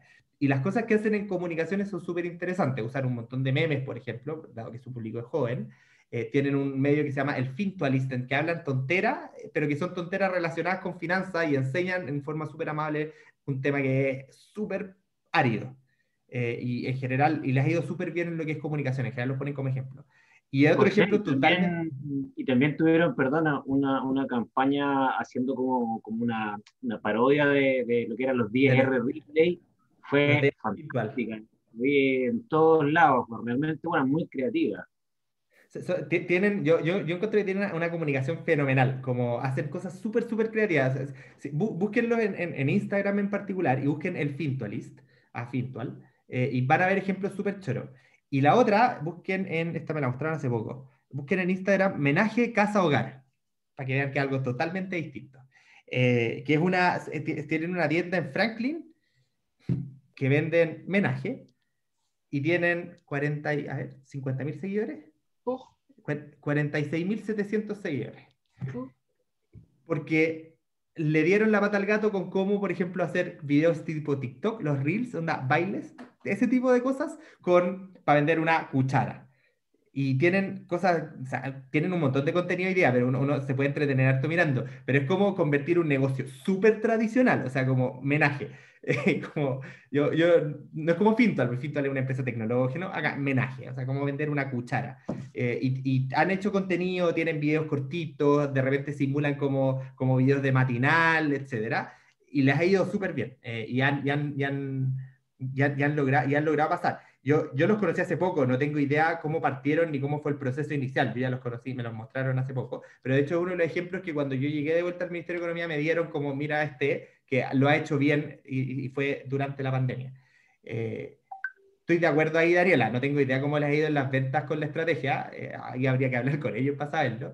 Pero son como ciertas cosas que uno puede hacer. Y al menos si uno amplía la base cliente, es más probable que también... por cosa de probabilidades debiera hacer. Les anoto, si quieren, los ejemplos por el chat más fácil. Fintual. Y el Fintual, busquen el Fintualist, que es como su medio de comunicación. Y el otro es Menaje Casa Hogar. Hay así varios ejemplos, pero o sea, no hay una receta, mucha prueba y error. Y yo creo que sí la recomendación es no saltar inmediatamente a la publicidad pagada. Yo creo que es mucho lo que se puede hacer sin necesidad de entrar a la publicidad pagada antes de entrar ahí. Porque efectivamente, lo que decían, existe mucha competencia, uno entra, empuja, y si uno no tiene una buena propuesta de comunicaciones, no va a servir de nada. Porque nadie lo va a ver, o sea, los que usan redes sociales sabrán cuán rápido uno pasa a la publicidad, a menos que tenga algo que lo enganche. Pero si no, uno lo pasa muy rápido, como no me interesa, a menos que es justo lo que uno estaba buscando, pero que suele no pasar. Yo tiendo a pensar que cosas como estos concursos tienen mucho más posibilidad de engagement que el pagar publicidad, por ejemplo. De ahí el cómo traducirlo en venta efectivamente es complejo, va a depender muchísimo de cada negocio. Muchísimo. Porque no hay una receta universal para eso. Consuelo Davant, yo creo que ya lo contestaste. ¿Qué es mejor para hacer publicidad? ¿Desde Instagram o desde Facebook Ads? Eso va a depender un poco. Depende a quién quieren llegar y qué es lo que quieren ofrecer. Ese es el gran... si yo decía, hay un mensaje que me gustaría dejar hoy día es piensen en el problema antes de la tecnología. La tecnología viene a ayudar, pero ¿cuál van a usar? Depende de qué es lo que quieren resolver. Perfecto. Después tú también, Michael Pence, ¿cómo puedo generar demanda utilizando las redes sociales? No likes, sino que ventas. Está un poco lo que comentaste recién. Cambiar likes por ventas. Los likes no me interesan. Y ahí hay una cosa súper buena, como para que nadie les venda likes. Como el like en ningún lado es una buena métrica, en ningún lado. Porque es súper fácil hacer el doble clic, pero no significa nada. Si alguien llega a decirle yo les prometo likes, no sirve de nada. Son mejores métricas los comentarios, porque con eso uno puede entrar en una conversación con alguien. Esa es una buena métrica. Si mandan solicitudes por interno y uno comenta mensajes por interno, eso es una mejor métrica. El like y el seguidor no son tan buenas métricas porque efectivamente uno no sabe si eso se va a traducir en venta, si a alguien que le gusta lo que uno está ofreciendo o no, o te siguió porque sí nomás, o porque no te gusta para ser un troll. Entonces, el like y el seguidor o el amigo o lo que sea no son tan buenas métricas, son mejores métricas las cosas que generan más engagement, alguien que comenta, alguien que habla sobre lo tuyo. No hay nada mejor que alguien comparta con un buen comentario, o sea, un buen review en todo sentido siempre es una buena métrica. Si uno logra que tu publicación es tan atractiva que a alguien le gustó y la compartió en su historia, eso probablemente tiene mucho más impacto que cualquier otra cosa. Porque además eso te va a salir a ti, uno puede mostrar lo que alguien más te está compartiendo, uno puede conversar con esa persona, es como gracias por compartirme, dime por qué te gustó, etc. Y lo otro que sí puede ser interesante y donde quizás el like sí sirve, pero es una pega de chino un poco, uno sí puede entrar como en las personas que tienen algún tipo de reacción más que un like quizá, de contactar a cada uno, como vi que te gustó mucho, que me comentaste esto, qué te pareció, por qué estás interesado, y tratar de generar como esa relación.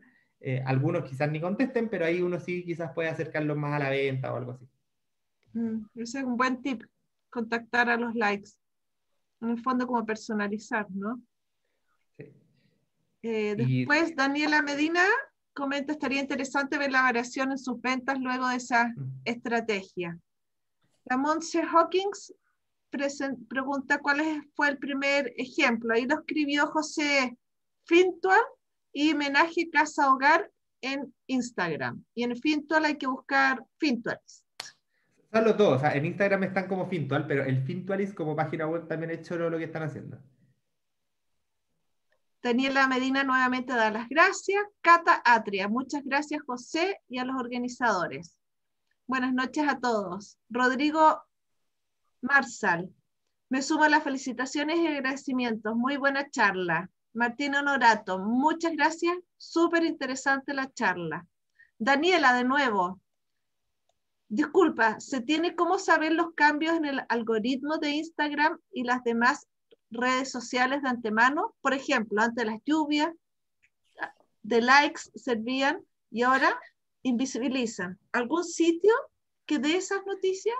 No, fantástico que participes, Daniela. La idea es que todos participen. Súper buena pregunta. No, que yo sepa, no lo sé. Yo no soy un experto del mundial de redes sociales ni nada. Pero no sé bien si es que hay alguien que vaya comunicando esas cosas. Pero usualmente las cosas que a los que los algoritmos no les gustan son como comportamientos donde hay probables bots. Por eso excesos de like, así como cuando uno entra y le da like a todas las publicaciones, como ese tipo de cosas, son como comportamientos medio sospechosos para las redes sociales, que probablemente es un robot, y esas cosas como que las miran en menos, como que tratan de, como que tratan de identificar comportamientos un poco más auténticos. Por ejemplo, en TikTok efectivamente hay comportamientos no deseados, como que alguien entre y le dé like a todos tus videos. Y si eso ocurre mucho, te pueden hasta bloquear la cuenta. Pero ese tipo de comportamientos que son sospechosos, esas son las cosas que normalmente las redes sociales van a ocultar. Por ejemplo, a propósito de los likes, Instagram y Facebook está teniendo una política un poco de incluso ocultar las reacciones. Por otras cosas, no sé, esto me salgo un poco del tema, pero hay un documental en Netflix sobre redes sociales, The Social Dilemma. Súper interesante de verlo, hay que verlo con, o sea, yo soy súper crítico del documental porque también tiene una visión que a mi juicio es súper negativa y que no es tan así. Como que uno puede cuestionar algunas de las cosas que dice, pero aún así es súper interesante. Y que justamente ahí muestran como el efecto perverso que pueden tener los algoritmos, incluso como en la autoestima, por ejemplo, de los niños. Entonces, de hecho, Instagram o Facebook están habilitando la opción de ocultar los likes, como para que no estén y para que uno no esté como estresado por el like. Entonces, cada vez le están dando menos importancia a eso y por eso puede ser una métrica infinitamente más interesante el comentario, el mensaje por interno y ese tipo de cosas.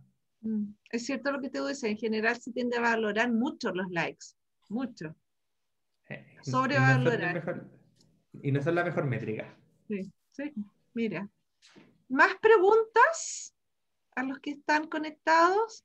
Hola, sí, José, Lucas acá, gracias por tu respuesta de la computación cuántica, me hace mucho sentido, pero me gustaría preguntarte otra cosa sobre una discrepancia que veo un poco, en el sentido de que el Estado, por lo que tú cuentas y por lo que se ve, sí invierte en tecnología, y invierte como en esta digitalización, ¿cierto? Pero siempre se habla de que la ciencia no tiene un buen financiamiento y que está quizá, como claro, a nivel privado sí está desarrollado, pero no sé si a nivel estatal está tan bien desarrollado. Ahora, la ciencia y la tecnología están muy de la mano, ahí hay un área casi gris incluso entre medio. Entonces, ¿por qué existe esta discrepancia entre no apoyar mucho la ciencia, pero sí a la tecnología?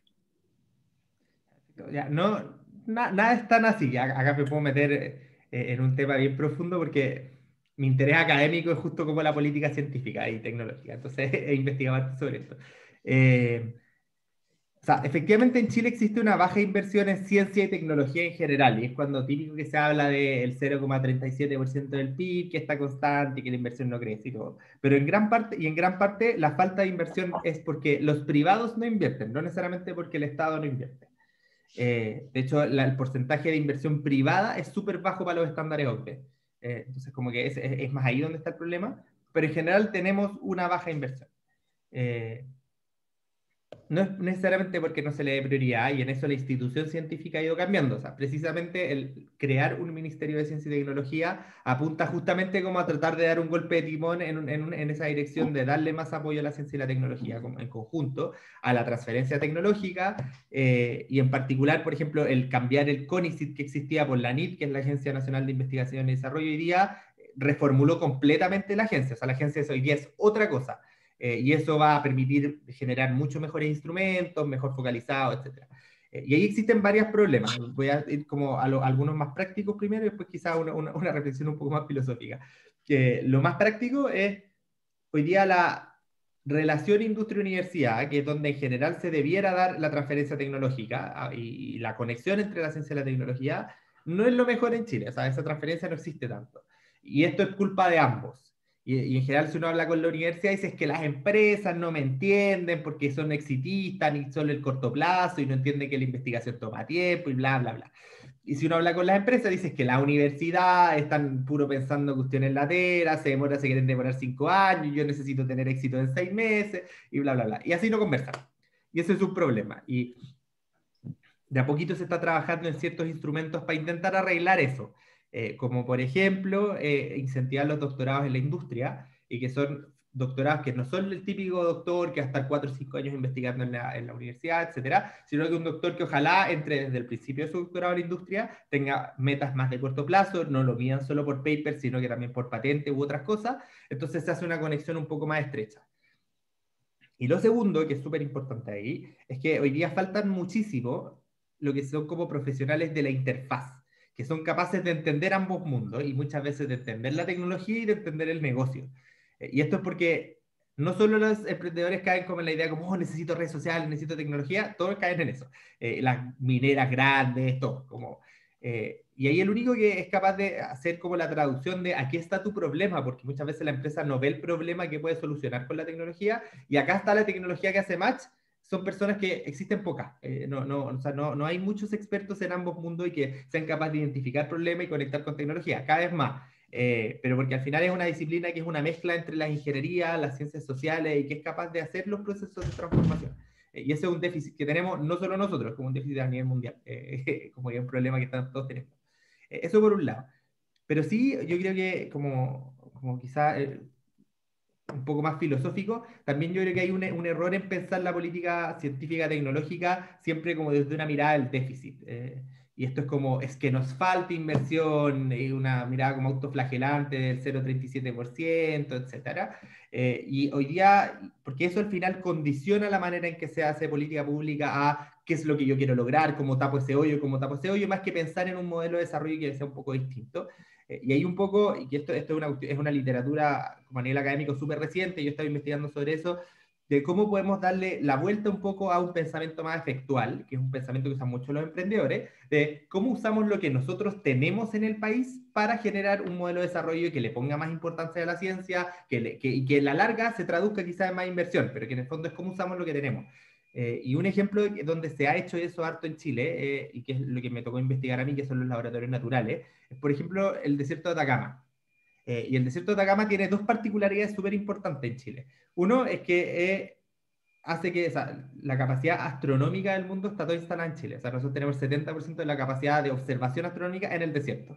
Si pensamos en el hemisferio sur, como observar lo que se ve solo desde el hemisferio sur, es el 96%. O sea, la astronomía se hace desde Chile. Hay una foto súper bonita que muestra, no sé si vieron la foto del hoyo negro, me encanta la astronomía. Sacando los observatorios chilenos es cualquier cosa, es una cuestión borrosa. Como si los observatorios chilenos no se ve. Porque acá está ALMA, porque acá hay un montón de observatorios que ajustaron y calibraron eso. Entonces, uno dice, ya, pero la astronomía es como pensar en las preguntas del universo, como qué tiene que ver con los negocios, así como, ¿dónde lo bajamos? Pero la astronomía, en la práctica hoy día, no es mirar por un telescopio, son observatorios que generan toneladas y toneladas de datos. Datos que tienen que ser procesados, o sea, estamos pronto a inaugurar el Vera Rubin Telescope, y que es un telescopio que cada 3 días mapea el cielo completo y genera petabytes de datos diarios. Petabytes son 1000 terabytes. Entonces genera petabytes diarios. Esas son cantidades monstruosas de datos, porque es un mapa de todo el cielo. Y eso se le manda a brokers que se llaman, que usan distintas metodologías de ciencia de inteligencia artificial para detectar variaciones. Entonces, por ejemplo, ver la foto cada 3 días si es que cambió algo, como para detectar meteoritos, para detectar un cometa, una supernova, lo que sea, y yo necesito ser capaz de procesar toda esa cantidad de datos muy rápido para decir, acá hay un fenómeno, mírenlo ahora, y apuntar otros telescopios que tienen una mirada más específica hacia ese fenómeno. Todo eso, al final, si uno lo abstrae, es ciencia de datos, es análisis de imagen, y es algo transferible a otras industrias. Y son cosas que se están haciendo. Por ejemplo, los algoritmos que se usaban para calibrar el telescopio Hubble, que es el telescopio que está en el espacio y que está pronto a ser reemplazado, se usaron también para desarrollar algoritmos para detectar cáncer de mama. Porque al final detectar anomalías en el espacio como un exoplaneta es súper similar a ver anomalías en rayos X o en otro tipo de imágenes. Entonces, hay un montón de transferencias y que vienen de la mano de ese procesamiento de datos. Y por ejemplo, yo yo investigué mucho esto de astronomía, por eso hablo de este ejemplo, pero conocí gente que contrataba astrónomos precisamente porque necesitaba rápidamente personas que supieran programar y tuvieran esa habilidad de ciencia de datos, y no había otro profesional en Chile que lo hiciera. Y Chile es el país con astrónomos per cápita más grande del mundo, o sea, tenemos astrónomos para regalar. Y ellos lo hacían, por ejemplo, para hacer análisis de imágenes en cámara, y hacer inteligencia artificial, por ejemplo, para detectar cosas en las cámaras de los malls, ese tipo de cosas. Entonces uno empieza a mirar que todo esto, que es ciencia, astronomía, súper lejano, en realidad tiene aplicaciones súper prácticas y que nosotros podemos aprovechar la capacidad instalada que tiene Chile, y que ha generado un montón genera datos, fibra óptica súper avanzada, para poder aumentar esa transferencia tecnológica. Y además, en particular la astronomía tiene otra cosa que es súper bonita y que es súper inspiradora.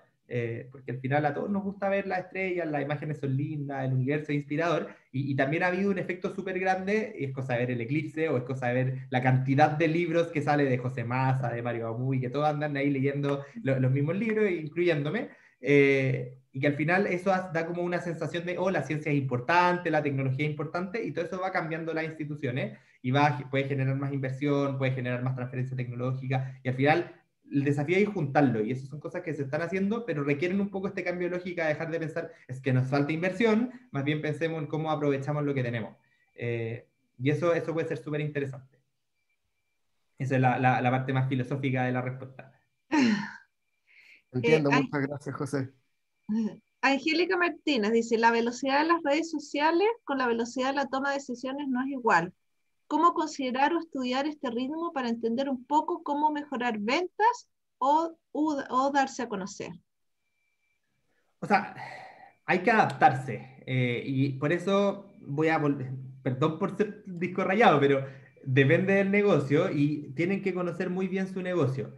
Y uno puede adaptar la cultura organizacional de una empresa a que vaya a la velocidad que uno necesita. Por ejemplo, en WOM, ciertas decisiones que se toman, cuando parte de la cultura es que las decisiones de las reuniones de pasillo son tan válidas como una reunión sentada en una sala de reunión.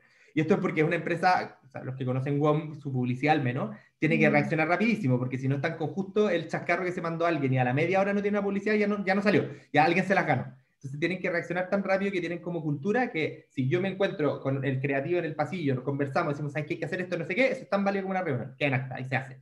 Y son metodologías más ágiles. Si yo efectivamente quiero ir a un ritmo muy rápido, voy a tener que tener ese tipo de práctica, y ahí tengo metodologías ágiles como, no sé, usar, por ejemplo, Scrum, que es lo que usan los programadores, que son con aplicaciones como Trello, que son como tarjetitas que cada uno se hace cargo y se hacen como, cada una semana nos juntamos, se hace un sprint, se ven que está cada uno y después cada uno trabaja por su cuenta y actualiza por su cuenta. Como hay metodologías para eso. Pero lo que hay que preguntarse es si realmente el negocio necesita ir a esa velocidad. No todos lo necesitan. Y de repente las redes sociales pueden ser rápidas, pero uno puede planificar el contenido. Es decir, yo voy a publicar 7 veces a la semana, voy a publicar este tipo de contenido y listo, y no es tan rápido. O muchas veces las redes sociales aprecian mucho el que aparezca la persona. Como de repente uno piensa, no, el producto, pero muchas veces el éxito lo da el que aparezca una persona hablando de su vida, y eso de repente agarrar el celular, grabarse 1 minuto, hablar 1 minuto y listo, y no necesitan más tiempo que eso. De repente como que no se necesita tanta producción, ni edición de videos, ni nada, se necesita sentarse, hablar, empezar a armar un guión, y uno puede planificar las intervenciones, es decir, voy a hacer 7 intervenciones, acá están mis guiones, y los hago una vez al día y listo. Y con eso basta, no se necesita estar siempre. Entonces uno tiene que calibrar esa velocidad, pero hay posibilidades de ir rápido, y uno puede adaptar sus organizaciones a ir rápido.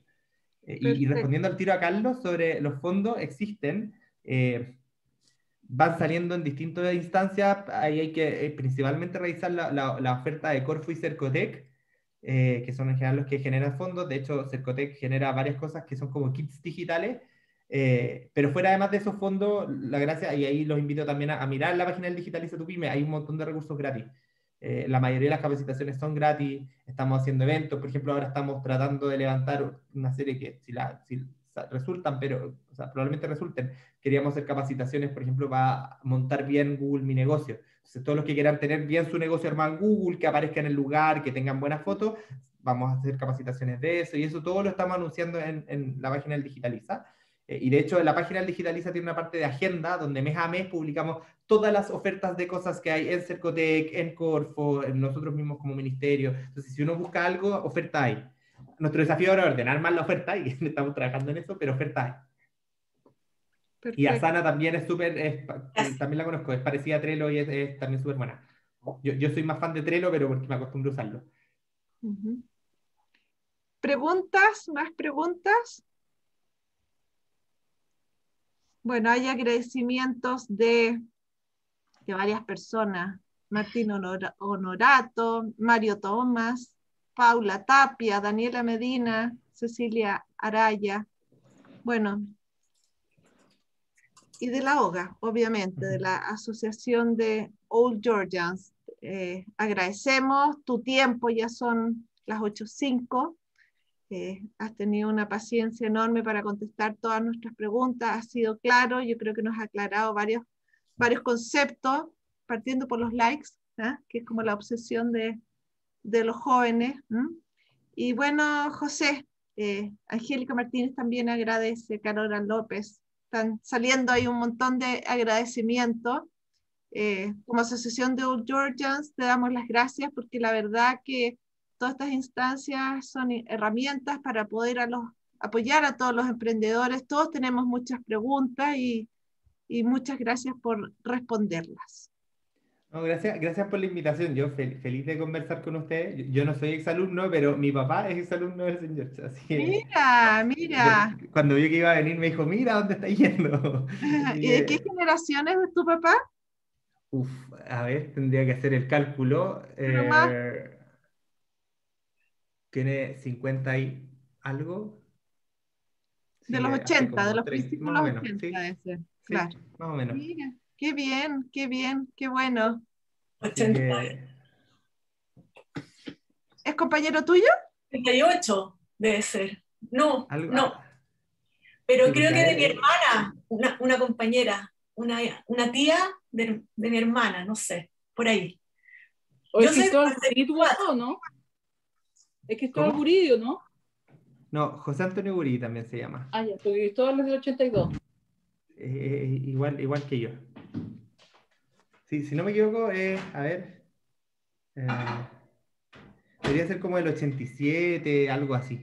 En torno al 87. No, tendría que preguntarle, pero...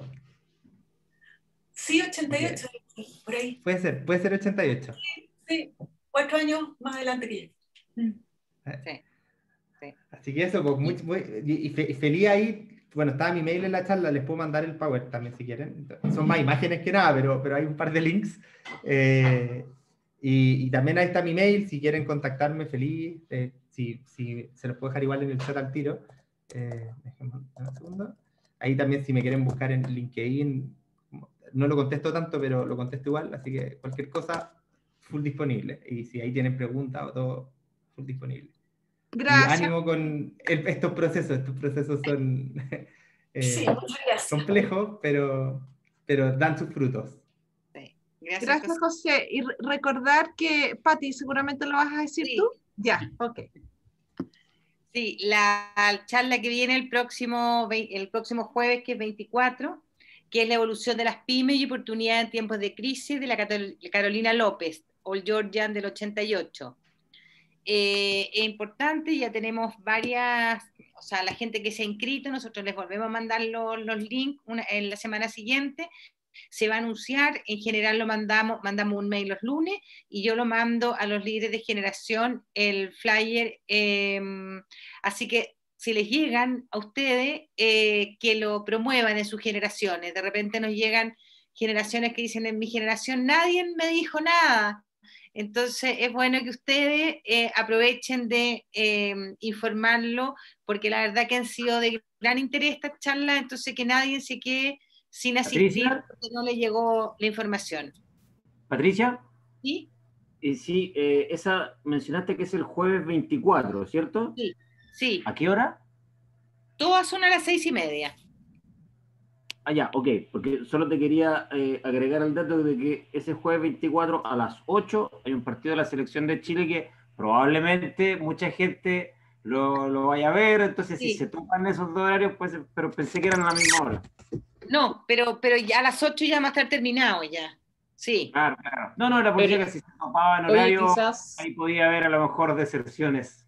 Igual sería bueno quizás cambiar el día, ¿eh? Porque la gente, igual sobre todo el género masculino, estamos pendientes del partido que de una charla en general. Quizás sería una buena alternativa cambiar. Para que lo evalúen. Claro. Veámoslo con la Gina. Depende solo les paso el dato. Ya.